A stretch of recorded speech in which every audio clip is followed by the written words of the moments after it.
situasi hati yang ekstrim, misalnya tiba-tiba sedih, tiba-tiba euforia atau bahagia yang berlebihan, itu adalah salah satu gangguan jiwa juga.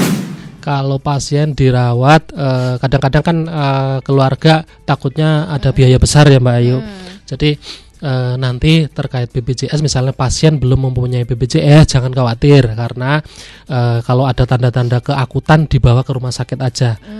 Nanti akan dibantu dalam kepengurusan untuk mengurus BPJS yang dari pemerintah daerah Kabupaten Purworejo ada Mbak Ayu. Irama Live Talk 88,5 Irama FM Purworejo, top lagunya pasti infonya. Gimana kabarnya pagi hari ini pendengar Irama, di mana aja berada pokoknya, yang lagi santai di rumah, yang lagi bekerja di kantor, atau yang sedang dalam perjalanan kemana begitu ya, melaksanakan tugas lah ya. Selalu diberikan kelancaran, kemudahan dalam segala hal apapun, amin ya robbal alamin. Yes, jumpa lagi dong ya bersama saya Ayu, temani Anda, dan kali ini dengan hadirnya informasi-informasi dari RSUD Dr. Citro Wardoyo. Ini seru loh. Ada sesuatu hal yang mungkin belum pernah disampaikan melalui Radio Irama FM begitu. Kenapa? Karena ada sesuatu hal yang mungkin ketika Anda banyak pikiran, hatinya terganggu, terus kemudian gak bisa menyelesaikan sesuatu, akhirnya Anda menjadi galau terus ya, plus galaunya akhirnya rada-rada stres gitu. Tapi jangan sampai ya kebablasan jadi gila gitu loh.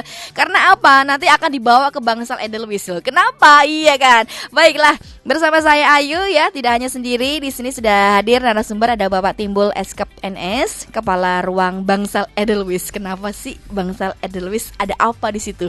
Di situ karena ada pelayanan jiwa, guys. Jadi hati-hati dengan apapun permasalahan Anda ya, jiwa Anda tuh disayangin di situ. Oke?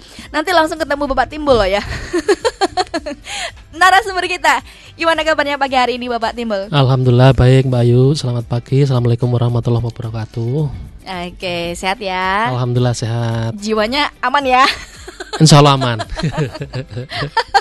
Ya, ini bukan ngejudge dan sebagainya. Ini kita akan membahas terkait pelayanan jiwa dari RSUD Dr. Citro Wardoyo. Mungkin dari saudara, mungkin dari keluarga Anda atau dan lain sebagainya, sahabat, teman, ada yang mungkin ada gangguan, mungkin nanti bisa diperiksakan lah ya ke RSUD Dr. Citro Wardoyo karena di sana ada pelayanan jiwa gitu guys. Oke, untuk mengawali jumpa kita kali ini, kami silakan untuk narasumber kita Bapak Timbul untuk memberikan sapaan awal ya, menyapa pagi hari ini kepada pendengar Irama FM terkait apa sih yang akan kita bahas pagi hari ini. Silakan. Oke, terima kasih. Selamat pagi Mbak Ayu, selamat pagi seluruh pendengar Irama FM Purworejo. Selamat pagi juga kepada pemirsa live Instagram RSUD Dr. Citro Wardoyo Purworejo. Salam sehat jiwa ceria. Amin. Harus ceria, ada cerianya ya, gitu. Biar kita selalu ceria. Kalau nggak ceria, apakah ada gangguan yang masuk kepada kita semuanya gitu? Ya, kalau nggak ceria nanti kita melewati hari-hari dengan kesedihan, kegalauan begitu Mbak Ayu. Oke, baiklah. Tapi kalau misalnya kita perlu ketahui sih sebelum nanti kelayanannya seperti apa, gangguan jiwa itu yang seperti apa sih? Apakah sudah menjadi, kan kadang-kadang ada istilah ODGJ, ada yang udah gila, ada yang masih gangguan jiwa. Apakah itu sama aja dalam kategori gila gitu, gangguan jiwa tersebut begitu? Oke, baik Mbak Ayu. Di sini saya akan menjelaskan terkait gangguan jiwa itu apa sih begitu, oke? Gangguan jiwa adalah suatu kondisi yang mempengaruhi cara seseorang berpikir, merasakan, berperilaku, dan berinteraksi dengan orang lain. Gangguan ini dapat mengganggu kemampuan seorang dalam menjalankan aktivitas sehari-hari, bekerja maupun membina hubungan sosial dengan orang lain. Gangguan jiwa prinsipnya ada dua Mbak Ayu. Gangguan jiwa ringan yaitu kecemasan, depresi ataupun stres kita dalam menghadapi persoalan sehari-hari. Kemudian ada gangguan jiwa berat juga, namanya skizofrenia, gangguan bipolar, waham ataupun halusinasi. Jadi di sini terkait perawatan, dirawat inap ya pasien-pasien untuk yang mengalami gangguan jiwa berat begitu. Oke. Tapi dari masing-masing itu tadi, bipolar dan lain sebagainya, bisa nggak masing-masingnya perbedaannya tuh apa gitu? Oh, kalau skizofrenia itu adalah gangguan jiwa berat yang sudah pasien terganggu dalam melakukan aktivitas sehari-hari. Dia mengalami waham ataupun delusi ataupun halusinasi. Jadi misalnya halusinasi, dia seolah-olah mendengar sesuatu tapi tidak ada sumber suaranya, seolah-olah melihat sesuatu tapi orang lain tidak bisa melihat, itu namanya halusinasi. Kalau delusi atau waham, dia merasakan sesuatu yang orang lain tidak bisa rasakan. Misalnya merasa dikejar-kejar, merasa ya begitu. Terkait itu. Kalau bipolar ini adalah gangguan situasi hati yang ekstrim. Misalnya tiba-tiba sedih, tiba-tiba euforia atau bahagia yang berlebihan, itu adalah salah satu gangguan jiwa juga. Ya, begitu. Saya pernah begitu nih. Apakah tanda-tanda bipolar nih? Kadang-kadang bahagia, tiba-tiba bisa dikatakan apakah ini introvert, apakah ini gimana, tiba-tiba kok diem, tiba-tiba nanti senang lagi. Ada nggak gangguan itu, potensi gangguan bipolar? Pada prinsipnya kalau setiap orang kan memiliki kecenderungan coping atau kemampuan dalam menghadapi suatu masalah. Asal misalnya kecemasannya itu tidak berlebihan, depresinya tidak berlebihan, itu masih wajar. Kita semua sebagai manusia tentunya mengalami hal tersebut, Mbak Ayu. Tapi kalau kecemasannya itu berlebihan, berkepanjangan, sampai susah tidur, nggak makan, tidak mandi berhari-hari, itu adalah sudah mengalami gangguan jiwa, begitu Mbak Ayu. Iya.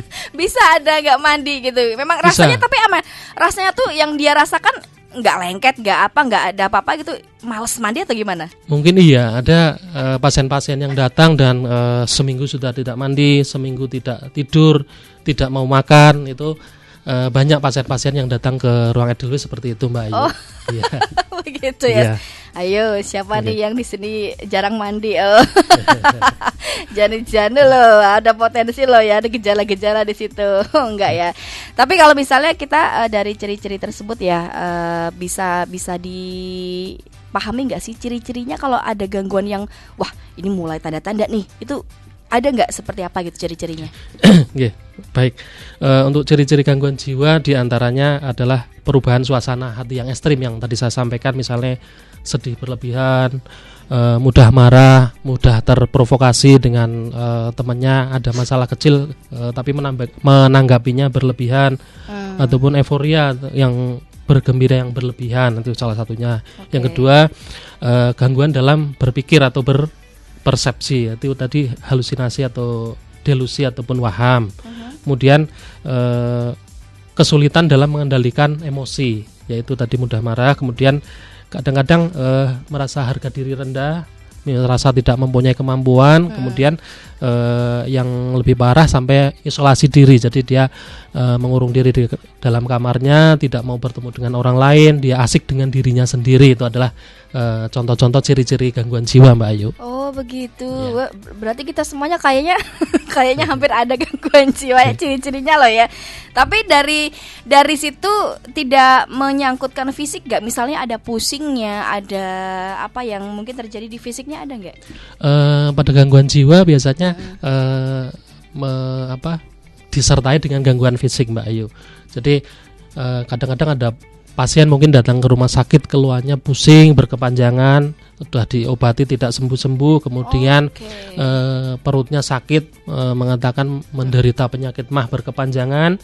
Nanti setelah diperiksa dokter di poli, mungkin dikaji, ternyata mempunyai masalah tertentu. Jadi diobati, gangguan fisiknya tidak membaik. Jadi itu kemungkinan karena memang gangguan jiwa, karena gangguan jiwa juga memiliki gejala-gejala di fisiknya juga, Mbak Ayu.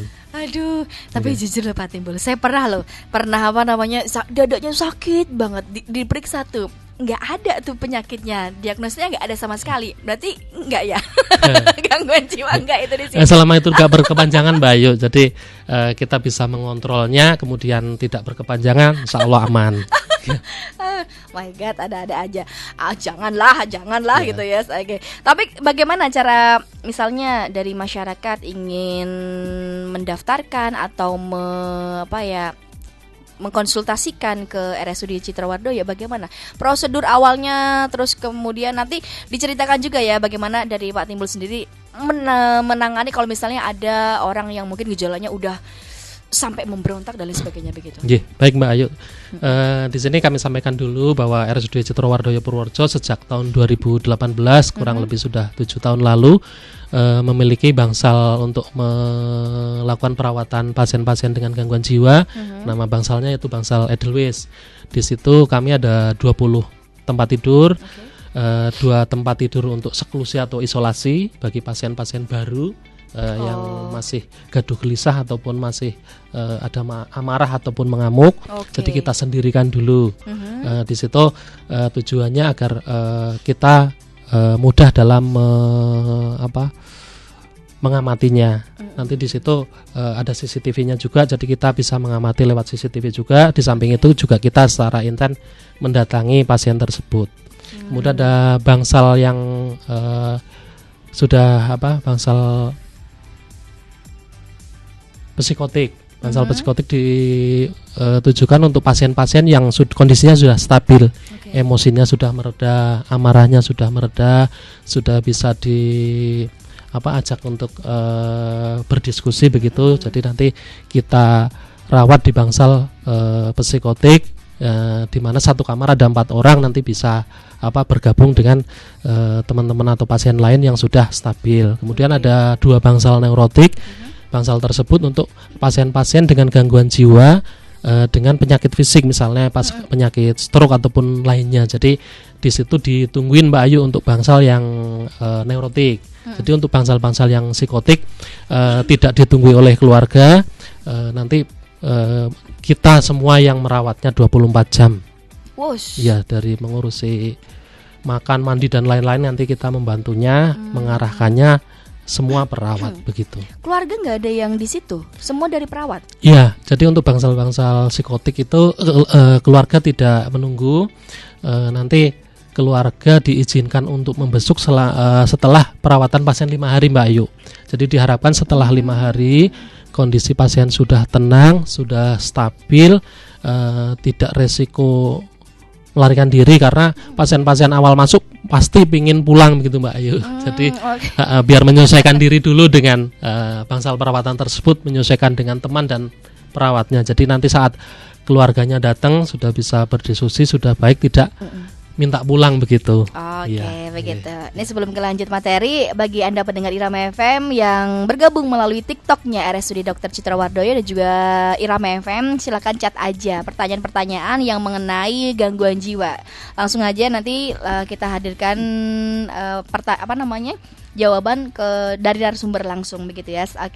Dari Son terima kasih, selamat pagi katanya. Terus kemudian ada Saifuddin, selamat pagi Purworejo. Ini Mas Anung bukan katanya. Mas Anung bukan panggilannya? Bukan. Oh bukan, kakakku. Ada Mas Broto katanya, tanya ini Mas Anung bukan, tapi Bapak Timbul. Terima Mirip kasih. Hostnya belum mandi katanya. Thank you ya. Oke, lanjut lagi. Tadi kan disampaikan bahwa ada 4 orang satu kamarnya. Apakah walaupun itu sudah dikatakan stabil, suatu saat apakah nggak ada semacam kayak tiba-tiba kumat, terus kemudian 4 orang itu gimana kalau ketemu? Oh iya, baik, terima kasih. Atau tidak ya? Tentunya pasien-pasien yang dirawat di bangsal psikotik yang satu kamar 4 orang kondisinya sudah stabil. Di situ juga dilengkapi CCTV Mbak Ayu.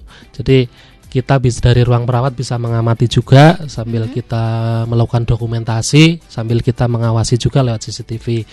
Untuk benturan-benturan atau percikan-percikan kemarahan kadang-kadang muncul, namanya juga bergaul ya Mbak Ayu. Jadi 4 orang yang bergaul di situ, kadang yang satu bicaranya agak ketus, yang lain terprovokasi ada. Tapi alhamdulillah sampai saat ini sih belum pernah terjadi sampai baku hantam dan lain-lain. Jadi kita selalu memperhatikan nanti ada suara der atau suara teriak insya Allah perawat langsung ke situ. Jadi bisa mereda, karena kan ruang perawatannya di samping kanan kiri. Samping kanan perawat untuk ruang perempuan, di samping kiri perawat ruang laki-laki begitu Mbak Ayu. Tapi kalau misalnya pas bentrok begitu, mereka masing-masing ada kayak semacam halusinasi sendiri, delusi sendiri, atau memang dia dalam keadaan sadar begitu? Mereka dalam keadaan sadar, biasanya karena terpancing emosi saja sih terkait itu. Tapi tidak muncul kemungkinan kalau mereka tuh halusinasi ada dari perilakunya. Biasanya perilaku halusinasi itu diantaranya tertawa sendiri, berbicara sendiri, seolah-olah dia mendengar sesuatu atau melihat sesuatu begitu. Tapi orang yang di sampingnya tetap memaklumi gitu, yes. Kalau misalnya satu kamar masih ada kumat-kumat. Memaklumi, ya selama tidak mengganggu yang lain, biasanya sih enjoy saja sih. Iya. Kalau misalnya dari pasien dari keluarga ingin mendaftarkan itu bagaimana? Nanti untuk Bapak Ibu atau pendengar Irama FM, masyarakat Purworejo dan sekitarnya yang ada saudara, tetangga ataupun kerabat yang mengalami gangguan jiwa, bisa mengantarkan langsung ke IGD Mbak Ayu. Nanti akan ditangani atau dikaji oleh perawat atau dokter IGD. Atau bila ada kesulitan, kadang-kadang kan diajak ke rumah sakit tidak mau, memberontak dan lain-lain, ya bisa menghubungi mungkin selama ini perangkat desa ataupun kader jiwa yang ada di desa itu kan ada.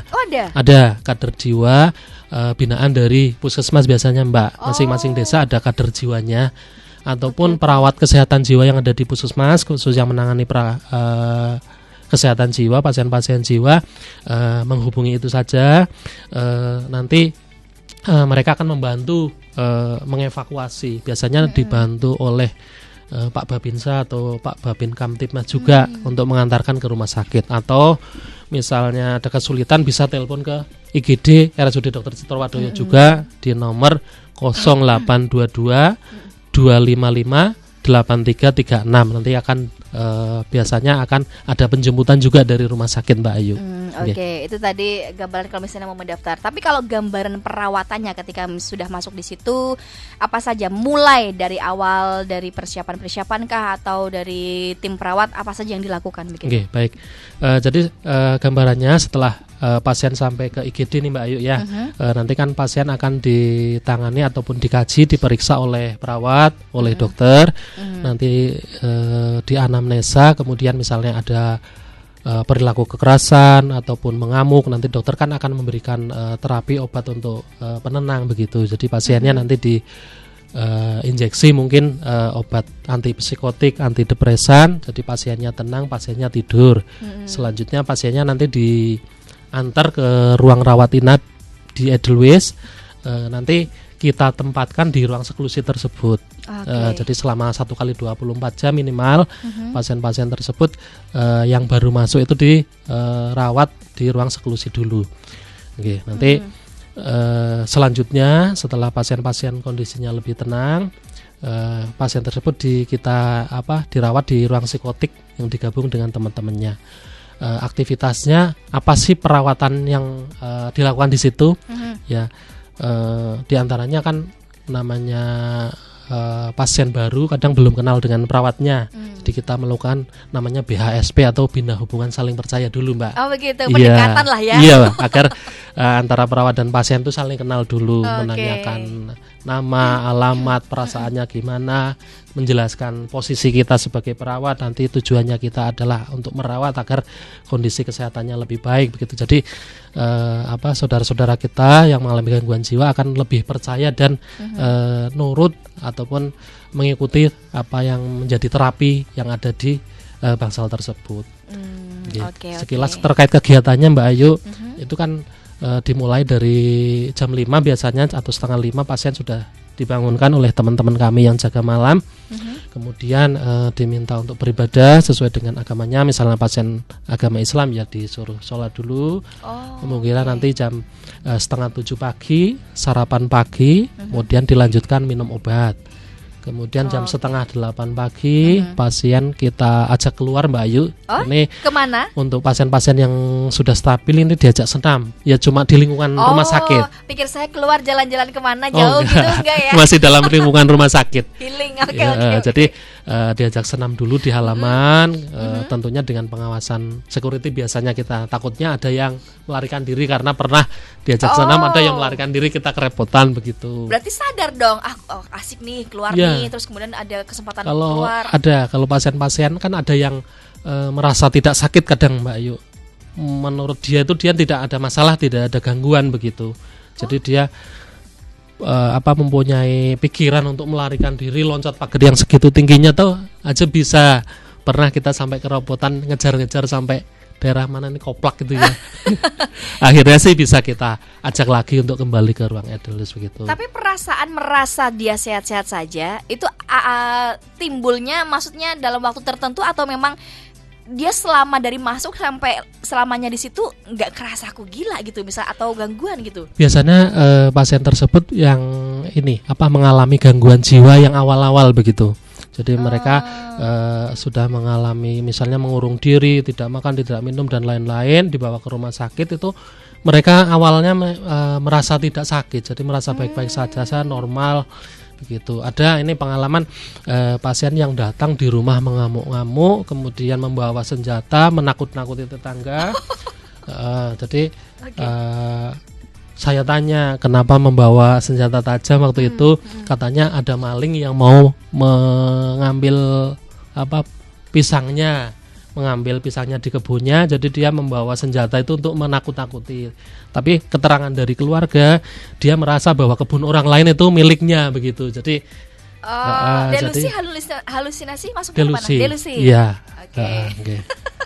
Ada-ada aja. Ya. Ayo, siapa yang pernah begitu mimpi katanya. Oke ya. Di sini kita selingi ataupun jeda bagi Anda yang sudah masuk untuk bertanya-tanya boleh sekali. Selamat pagi Purworejo, selamat pagi Irama FM. Terima kasih untuk sapaannya pagi hari ini ya, yang melalui TikToknya Irama FM. Terus kemudian yang sudah masuk di RSUD Citrawardoyo, kita baca-baca salam-salamnya juga pertanyaannya ya. Mas Didi, di sini ada Mas Didi. Wow, narasumbernya menjiwai sekali gitu ya. Ya harus menjiwai dong, kalau nggak menjiwai gimana coba? Ya, masih sadar soalnya ya kan.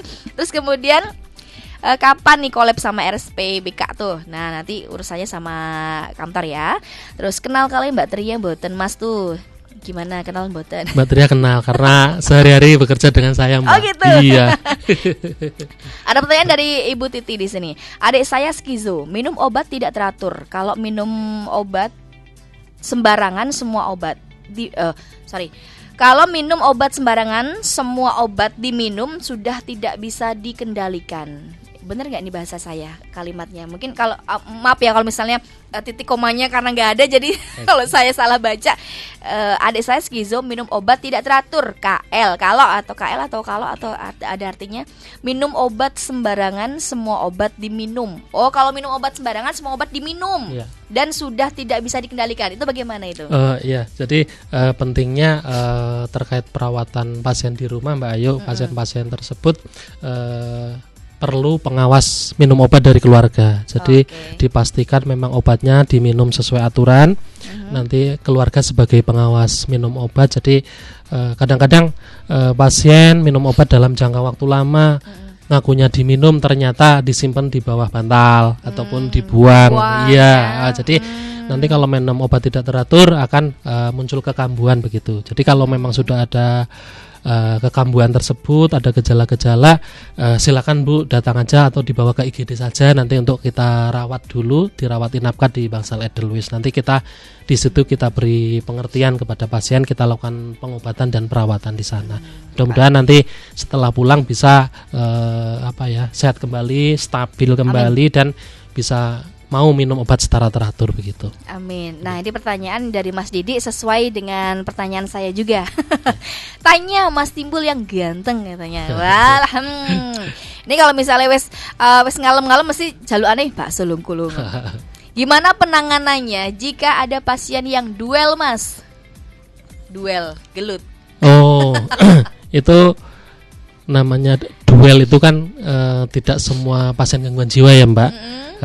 Kalau memang yang duel itu memang pasien yang mengalami gangguan jiwa, ya sebaiknya kalau posisinya di rumah atau di lingkungan ya tentunya menghubungi tetangga, perangkat desa atau Babin Kamtipmas atau Babinsa nanti bisa membantu untuk mengevakuasi. Mengevakuasi sehingga untuk bisa dibawa ke rumah sakit begitu. Berarti pernah juga terjadi seperti itu? Pernah.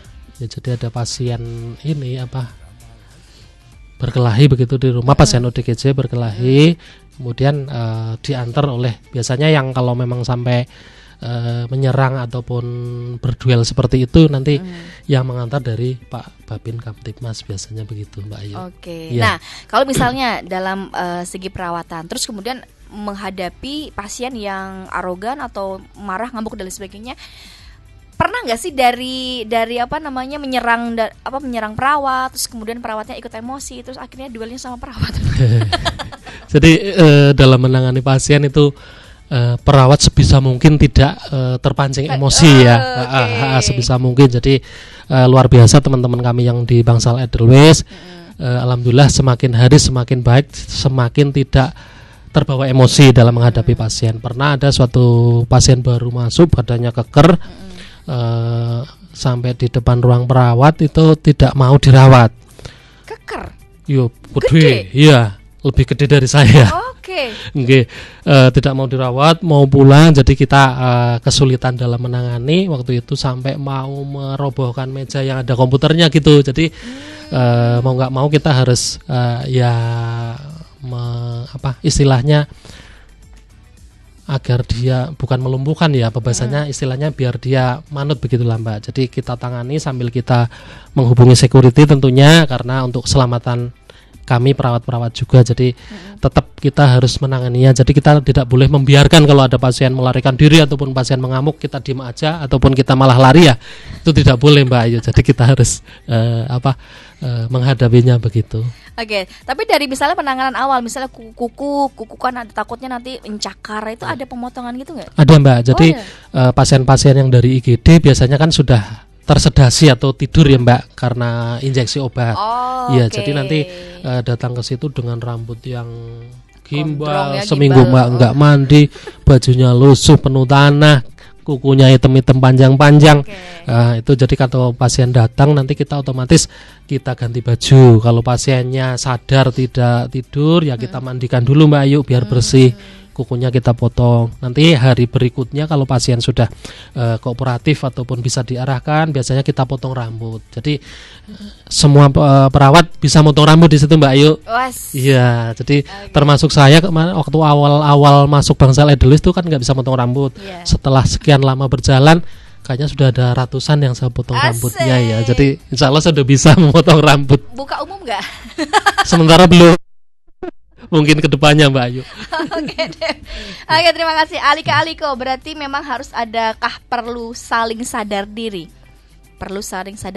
Maksudnya mungkin dalam kehidupan sehari-hari memang perlu kesadaran diri. Apakah dari kesadaran diri bisa menekan tidak terjadinya atau mengantisipasi tidak terjadinya gangguan jiwa?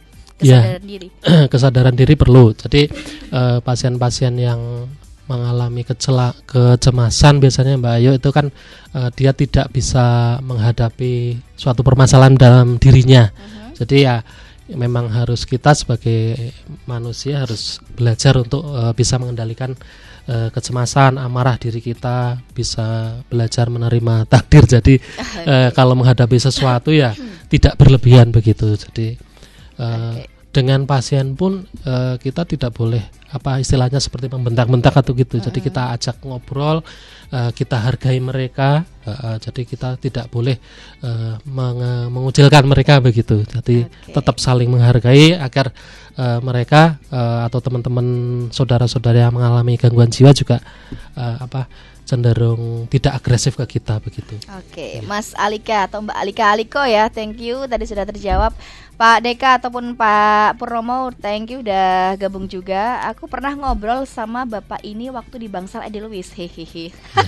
Ayo, ada Mas Gareng ini ngobrol apa? Ayo ya sudah nih. Tanda-tanda semakin akut kalau tidak bisa sadar diri. Seperti apa tanda-tanda tanda-tanda yang semakin akut kalau tidak sadar diri? Ya.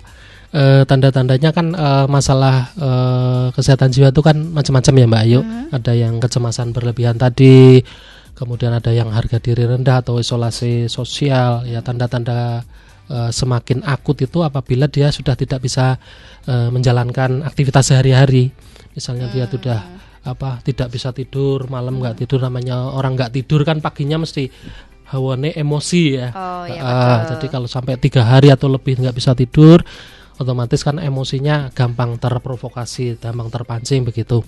Kemudian isolasi sosial misalnya sudah tidak mau keluar kamar, mengurung diri, tidak mau ditemuin orang lain, itu ya adalah tanda-tanda akut juga, atau amarah, emosi atau menyerang, itu juga tanda-tanda keakutan yang sudah mengindikasikan untuk bisa dirawat inapkan begitu. Oke, baik, terima kasih. Kembali lagi kita yang sudah bergabung.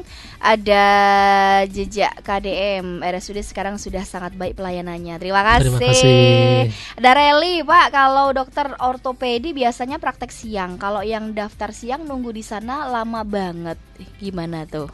Ortopedi ya. Oh iya, nanti kami sampaikan ke bagian pendaftaran atau pelayanan yang terkait rawat jalan gitu. Siap Kakak, terima kasih. Di sini ada maaf mau tanya, kalau ke SPKJ non BPJS rentang biayanya berapa? Baik. Kalau pasien dirawat, kadang-kadang kan keluarga takutnya ada biaya besar ya Mbak Ayu. Jadi nanti terkait BPJS, misalnya pasien belum mempunyai BPJS, jangan khawatir, karena kalau ada tanda-tanda keakutan dibawa ke rumah sakit aja. Nanti akan dibantu dalam kepengurusan untuk mengurus BPJS yang dari pemerintah daerah Kabupaten Purworejo ada Mbak Ayu. Jadi untuk saudara-saudara yang mengalami gangguan jiwa akan diprioritaskan begitu Mbak Ayu. Jadi yang penting ada KTP, ada KK, nanti akan dibantu oleh Bu Wiwit selaku manajer pelayanan pasien nanti dalam pengurusan BPJS UHC. Insya Allah goal Mbak Ayu, jadi bisa mengurus, bisa mempunyai BPJS sehingga tidak ada biaya selama perawatan. Amin. Kalau tidak punya KTP bagaimana? Nanti juga kita berkoordinasi dengan dinas Dukcapil. Ya, nanti biasanya namanya Pak Anang dan tim nanti akan datang, akan melakukan perekaman KTP, akan membuat KTP dan membuatkan KK. Nanti KK-nya jadi baru diuruskan untuk mengurus BPJS. Jadi selama ini sih kayaknya tidak ada pasien umum karena pasien bisa di cover sama BPJS semua. Oke, berarti aman ya, dibantu lah ya di sini. Aman, ya. insyaallah siap kami membantu. Baik, terima kasih. Dari Bu Titi tadi menyambung kembali, tidak mau diatur, obat dipegang sendiri Dok. Kalau minum obat suka di double. Berarti memang tadi yang sudah disampaikan harus ini ya, ketat dari keluarga ya. Keluarga harus melakukan pengawasan dalam minum obat. Oke. Dari Wahyu, ibuku masih di situ, Puntadewa 20, kemarin di ICU 2 hari, semoga terus membaik. Puntadewa itu ruang penyakit umum ya, penyakit dalam, bukan Edelweiss ya. Bukan ya. Yes, oke. Amin, semoga ya Bun ya. Tetap semangat Pak Karu. Panggilannya Pak Karu. Oh ya sudah. Thank you. Ada Mas Hendy, selamat pagi juga Mas Hendy. Terus kemudian dari Rian ya, terima kasih. Luar biasa Pak Karu katanya. Yes, semangat ayah tuh. Dari Eti Julita tuh, semangat ayah. Anak atau bukan? Istri yang di rumah. Istri ya. Iya. Bunda, ayo Bunda. Selamat pagi Bunda. Selamat gabung ya Bunda ya.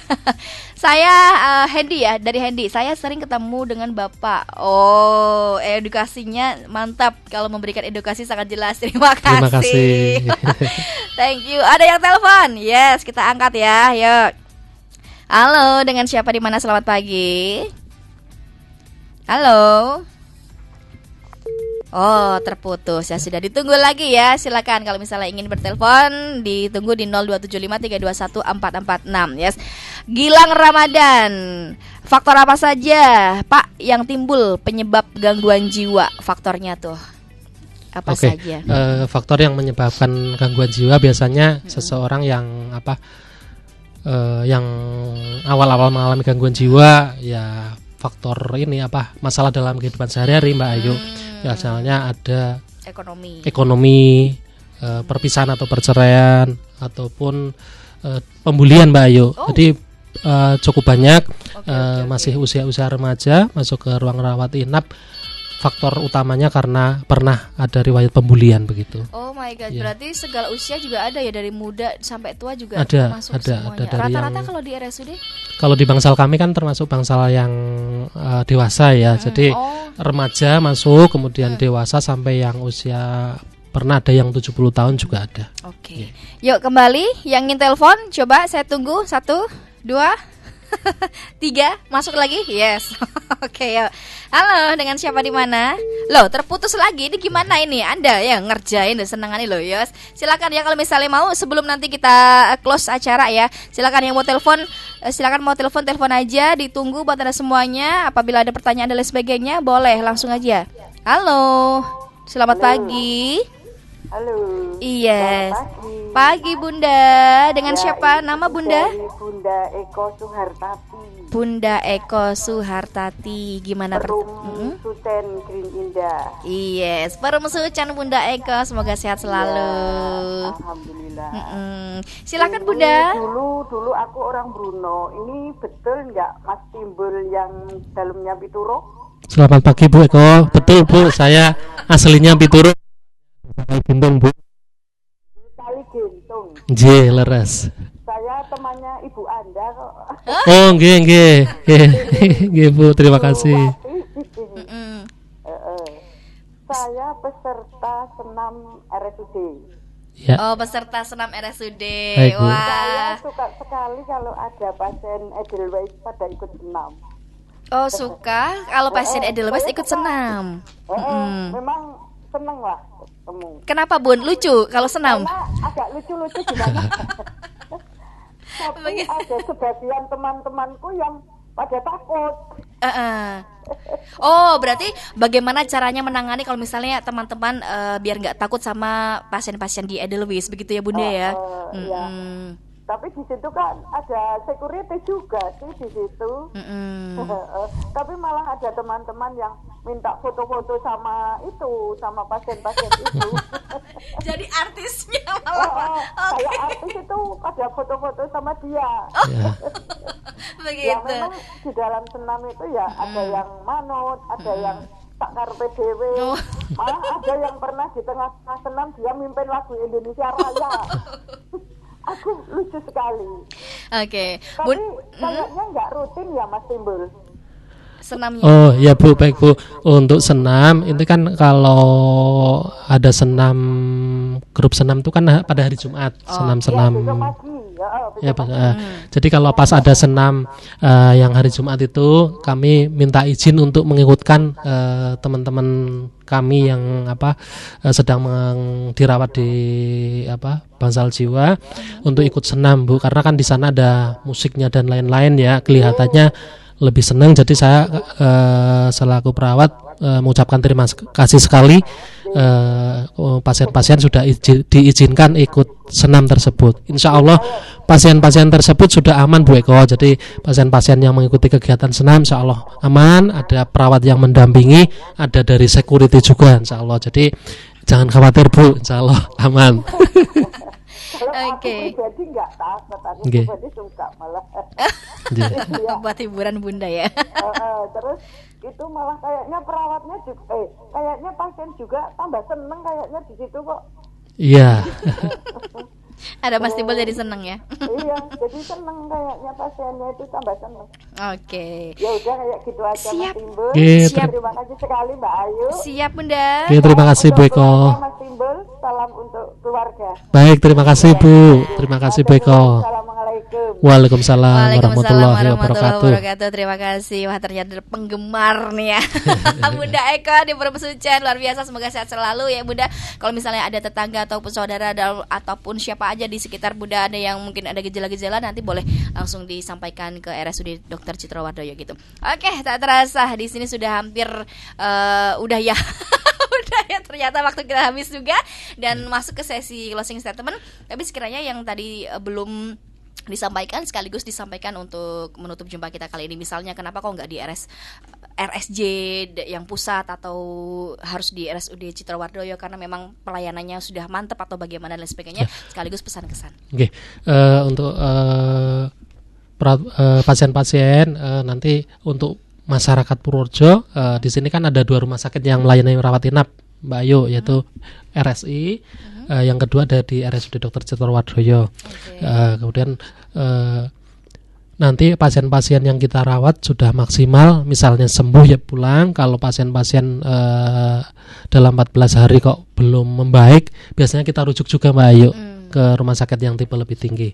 Jadi closing statement saya, gangguan jiwa adalah bukan akhir dari segalanya, karena masih bisa diupayakan, diusahakan sehingga pasien-pasien itu bisa stabil, bisa mengurusi, bisa merawat dirinya sendiri, bahkan bisa produktif lagi Mbak Ayu. Jadi monggo seluruh masyarakat Purworejo yang kerabat atau saudaranya ada yang mengalami gangguan jiwa, silahkan dirawat inapkan di RSUD Dr. Citro Wardoyo Purworejo. Kami siap merawat, kami siap mendampingi, kami siap melayani sepenuh hati Mbak Ayu. Oke, terima kasih. Pokoknya kepercayaan Anda jangan sampai tidak percaya. Ya pasrahkan saja ke RSUD Dr. Citro Wardoyo. Terima kasih Mama Mama Yeva ya.